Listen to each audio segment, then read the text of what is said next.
Good morning friends, welcome you all in our YouTube channel Law with Maharaj. Friends, today we are going to see or start the lecture series on the law of tort, and our first topic is definition, nature and essential of tort. Friends, बहुत सारे student का यह opinion है कि tort का theory का paper pass करना बहुत मुश्किल है और कितना भी लिखो मार्क्स कम ही मिलते हैं। तो ये वीडियो आपके लिए बहुत बेनिफिशियल होगा, 100% मार्क्स मिलेंगे। Friends, my intention is to make you ready for theory examination as a exam point of view, make you ready from basic. You have to write down introduction to conclusion. Friends, but before going ahead, if you are not subscribing our channel till now, then you can subscribe, like and share this video to your friends. So now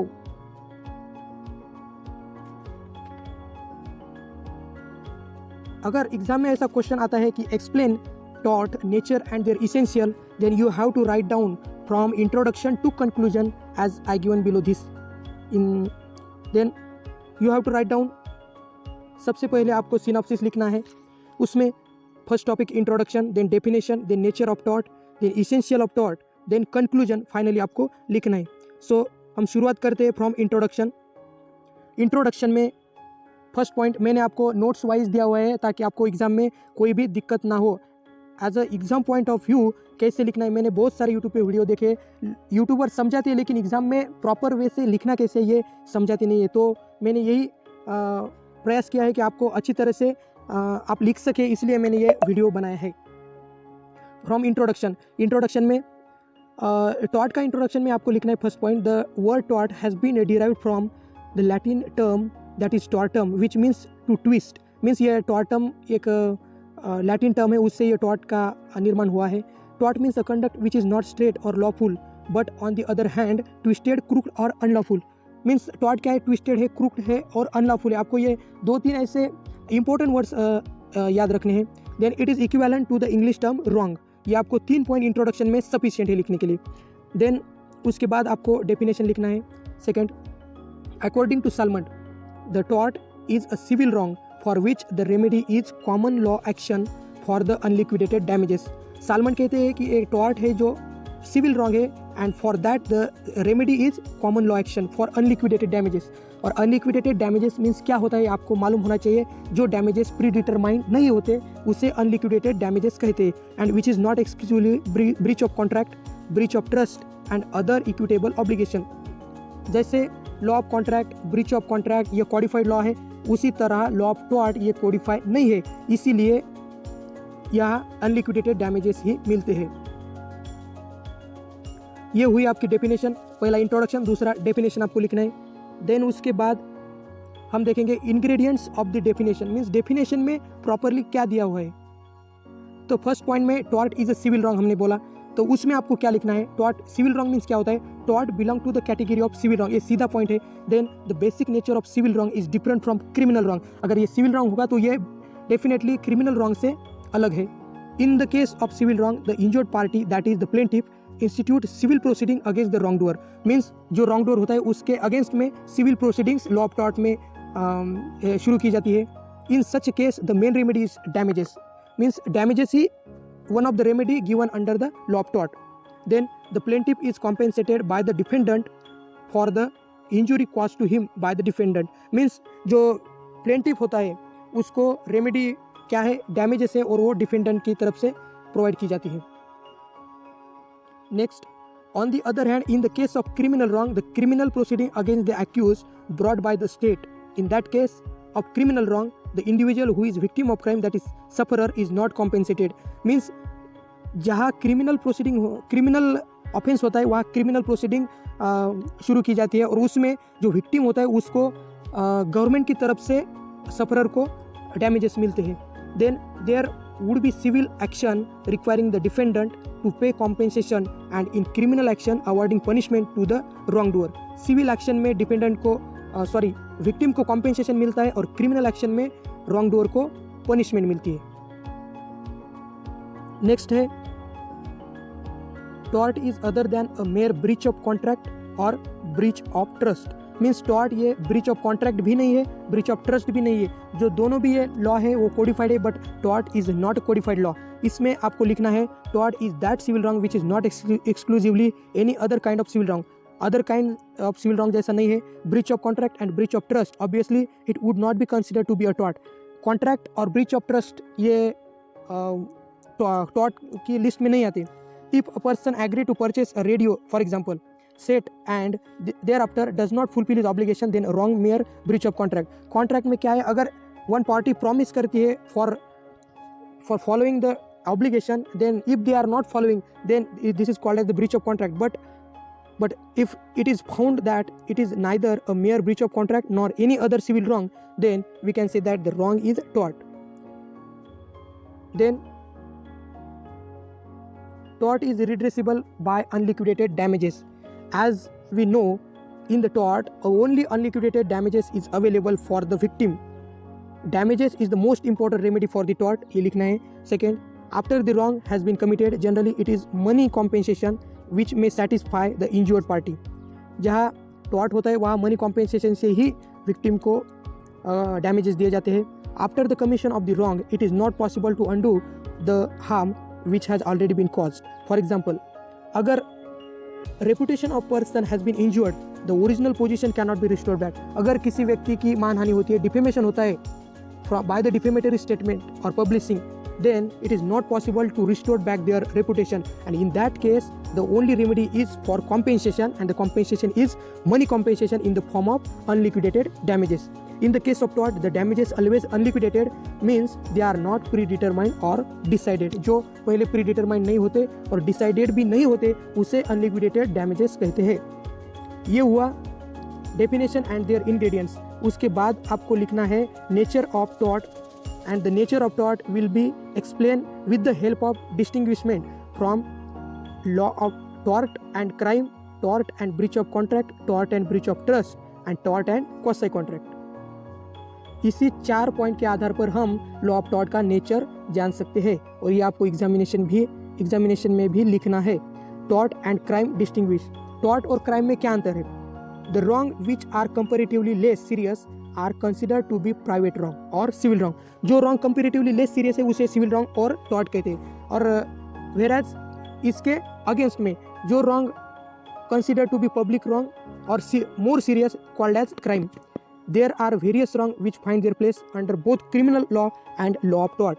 ऐसे बहुत सारे wrongs है जो criminal law में भी आते हैं और लॉ ऑफ टॉर्ट्स में भी आते हैं। For example assault law of tort में भी आता है और आईपीसी में भी आता है 449 शायद, और डिफेमेशन 499 में आता है। Negligence, conspiracy 120 A and B, nuisance आता है। ये जो ऑफेंस है वो टॉर्ट में भी आते हैं और क्राइम में भी आते हैं। For the purpose of civil liability for any one wrong, the rule of law of tort will be applicable। Civil liability के लिए rule of law of tort only applicable, whereas for the purpose of criminal liability, the rule of criminal liability law will apply। Generally, when wrong is serious one or affect the large number of member of the public, it placed under criminal law, or if the law means जो wrong जो public के लिए बहुत serious होता है उसे criminal law कहते हैं, और if the wrong is less serious जो लेस सीरियस है और affect only the individual, it will be considered as a private nuisance और tort in the category of tort. Then tort and breach of contract. A breach of contract result from breach of duty undertaken by the parties themself. आपको पता है कि contract में दोनों party को ये obligation रहता है to perform their duties, and if they are not following their duty then it will be considered as the breach of contract. But the tort on the other hand result from which the breach of such duties which are not undertaken by the parties themselves but which are not imposed by law। जो duty law ने impose नहीं की है और जो duty party ने भी in between तय नहीं की है और वो अगर ब्रीच होती है तो उसे टॉर्ट कहते हैं। In a breach of contract the damages may be liquidated. Obviously in simple word contract में डैमेजेस जो रहते हैं वो लिक्विडेटेड रहते हैं जो प्री डिटरमाइन होते हैं, but in case of tort there is no liquidated damages, it is always only unliquidated damages। then tort and breach of trust। tort में और breach of trust में क्या अंतर है? in case of breach of trust by the trustee the beneficiary can claim such compensation which depends upon the loss that the trustee property has suffered. यहाँ breach of trust में क्या है, जो trustee होता है, ट्रस्टी के तरफ से जो लॉस होता है, जो सफरर होता है, उसको कॉम्पेंसेशन देना पड़ता है. The damages is liquidated in breach of trust. In the case of tort, it is always unliquidated. ये 2 पॉइंट्स आपको यहाँ लिखने हैं, ये सफिशिएंट है. Then tort and quasi contract, दोनों में क्या अंतर है? When a person gains some advantages or benefits to which some other person was entitled. अगर फॉर एग्जांपल अगर किसी के नाम पे कोई ऑर्डर मंगाया जाता है और वो मिस्टेकली दूसरों के घर जाता है, तो यहाँ they may compel to person compensated of advantages so gain. जो अगर हम वो एडवांटेजेस लेते हैं जो हमारे नाम पे नहीं है, तो हमें वो एडवांटेजेस के लिए कॉम्पेंसेशन देना पड़ता है. although there is no any contract between two parties, then also compensation is required to sufferer party. There is no contract in between both the parties, means then also the party is liable for giving the compensation to the sufferer party. Quasi contract gives right only with respect to money. Generally it is liquidated sum of money. Quasi contract में सिर्फ money compensation ही देना पड़ता है और वो liquidated some of money के रूप में होता है. Law of tort apart from right to damages grant other remedies also, means law of tort में अदर रेमेडीज भी अवेलेबल है. हमारा 4th पॉइंट है essential of torts. To constitute a tort it is essential that the following 2 condition must be satisfied. ये 2 condition satisfied होती है तभी हम इसे टॉर्ट कह सकते हैं. First, there must be some act और omission on the part of the defendant. Defendant को कोई एक्ट और ओमिशन करना चाहिए. Second, the act or omission should result in legal damages, that is violation of legal right vested in the plaintiff. कोई तो legal damages होने चाहिए और there is a violation of legal right should be there. उसमें first है act or omission means wrongful act.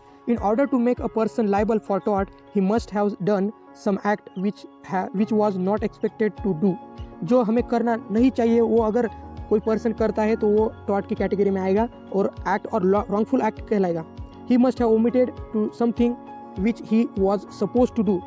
अगर कोई किसी व्यक्ति को कुछ करना ही चाहिए और उसकी ड्यूटी है और अगर वो ड्यूटी परफॉर्म नहीं करता, ओमिट करता है, तो भी वो टॉर्ट की कैटेगरी में आएगा और रॉन्गफुल एक्ट कहलाएगा. फॉर एग्जाम्पल कमिटिंग ट्रेसपास और पास और पब्लिशिंग डिफेमेटरी स्टेटमेंट. ट्रेसपास करना, डिफेमेटरी स्टेटमेंट पब्लिशमेंट करना against someone, then it will be considered as the wrongful act or omission in the tort. Next, second essential, that is legal damage. अगर किसी party को, किसी person को liable करना है tort के लिए, तो एक्ट और ओमिशन के साथ साथ वहाँ लीगल डैमेजेस भी होने चाहिए. In order to be successful in an action for tort, the plaintiff has to prove that there has been a legal damage caused to him. उस plaintiff को legal damages ये प्रूव करने होंगे. There should be wrongful act or omission causing breach of legal duty or violation of legal right vested in the plaintiff. उसी wrongful act से वहाँ breach of duty होनी चाहिए, legal duty, violation of legal right होना चाहिए जो vested in the plaintiff है वो. Then unless there has been violation of legal right, there can be no action under law of tort.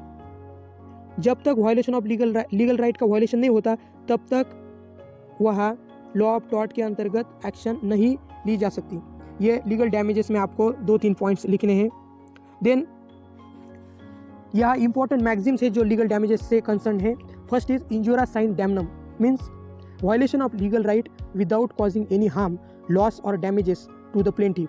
अगर for example अगर आप किसी के घर में विदाउट देयर कंसेंट आप एंटर करते हैं घर में और उसके जगह पे, तो ये without the permission of this owner, if you are entering their house or their land, then it is known as the injurious sine damnum. उस व्यक्ति को हार्म होना ही चाहिए, ये जरूरी नहीं है. अगर आप एंटर करते हैं without their consent, then it will be considered as the tort. Then violation of the legal right. और यहाँ 2 केसेस भी इंपॉर्टेंट है, असबी वर्सेस वाइट जहाँ और Bhim Singh versus state of Jammu Kashmir. ये 2 केसेस आपको यहाँ लिखने हैं. Second, damnum sine injuria. Damnum sine injura means damage without injury. If the act is deliberate, the injured party will have no claim in law, even though the injury is intentional, so long as other party is exercising a legal right. अगर कोई व्यक्ति अपना legal right perform करता है, उसकी वजह से अगर दूसरी सामने वाली पार्टी को कोई भी डैमेजेस होता है तो the person is not liable for any compensation for the another party. यहाँ केसेस भी है ग्लोस्टर ग्रामर स्कूल्स केस, जहाँ एक स्कूल के सामने दूसरा स्कूल खोला जाता है तो यहाँ कोई भी ऑफेंस नहीं होता, रॉन्ग नहीं होता, क्योंकि ये स्कूल जो ग्लोस्टर ग्रामर स्कूल्स केस है वहाँ एक पर्सन जो स्कूल खोलता है वह वो अपना लीगल राइट परफॉर्म करता है, और although there is a damages to the another party, but there after also the party is not liable for giving the compensation। दूसरी केस है उषा बेन वर्सेस भाग्यलक्ष्मी चित्र मंदिर। ये दोनों केसेस आपको यहाँ बेजरूरी लिखने हैं। Then and finally you have to write down conclusion must। Therefore finally on the basis of above points we can say that the tort is a civil wrong। First point, tort is a civil wrong। Then the tort is different from other wrong। Obviously tort है तो वो सारे breach of contract, breach of trust से codified law से अलग है। Then finally the victim is compensated by the liquidated damages। tort में सिर्फ unliquidated damages ही मिलते हैं। ये आपको सारी बातें लिखनी है। हमने इंट्रोडक्शन से शुरुआत की थी और फाइनली हम कंक्लूजन तक पहुँचे हैं। आपको फ्रॉम इंट्रोडक्शन, इसी क्वेश्चन में फ्रॉम इंट्रोडक्शन टू कंक्लूजन आपको ये सारी बातें है वो लिखनी है।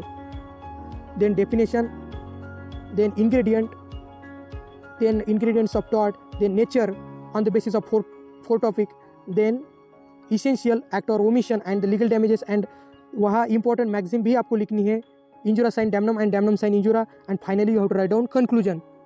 इसी 4-5 पॉइंट के आधार पर ही आप सिस्टमेटिक वाइज से एग्जाम में अपना पेपर लिख सकते हैं। And my intention is only to make ready for exam point of view only, not for only understanding, but I tried my best to give some important notes also and the strategy for writing the answer in the exam point of view।